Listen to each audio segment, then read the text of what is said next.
তো হ্যালো বন্ধুরা, আজকে আবার নতুন একটা কাজ নিয়ে হাজির হলাম। তো দেখুন আসলে কাজটা কি। তো আমরা বাইরের কাজটা যদি একটুখানি দেখাই, বাইরের কাজ সুন্দর করে একদম লেভেল অনুযায়ী একদম সোজা করে কমপ্লিট করে দিয়েছি। দেখেন কত সুন্দরভাবে আমরা গ্যাস পাইপটা তুলেছি, একদম নিখুঁতভাবে। আর ওই পাশে একটা লাইন রেখেছি, সেটা হচ্ছে পানির লাইন, যেটা কিনা গ্যাস পাইপ দেওয়া লাগবে না, যেহেতু এরা এখানে 2 তালা করবে না। তো এই পর্যন্তই ওইটার সমাপ্ত। তো ভিতরের দিকে যাই, চলুন ভিতরের কাজটা দেখাই। এটা হচ্ছে রান্নাঘরের পানি বের হবে, যেটা কিনা এই দিক দিয়ে ফ্লোর দিয়ে নিচ দিয়ে এসে এদিকে বাথরুমের ভিতরে ঢুকেছে। তো এখানে 2টা বাথরুম আছে। আর এই যে বেসিনের লাইন করেছি আমরা এখানে 4 ইঞ্চি পাইপ দিয়ে। তো এখানে 2টা বাথরুম আছে, 2টা বাথরুমে মোট 2টা কমোড হবে এবং একটা বড় যে বাথরুমটা সেইটাতে একটা প্যান হবে। তো আমরা প্যানের লাইন, কমোডের লাইন সবগুলোই করেছি, এই যে দেখতে পাচ্ছেন।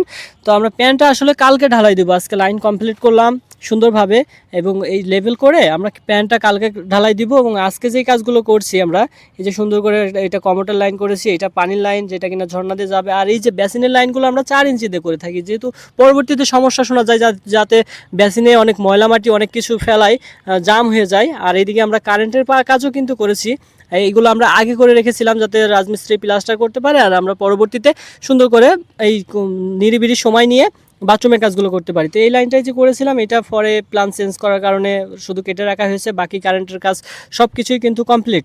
তো আমরা সুন্দর করে ভালোভাবে কাজগুলো করে দিয়ে কমপ্লিট দিয়েই তারপরে বাসায় যাব।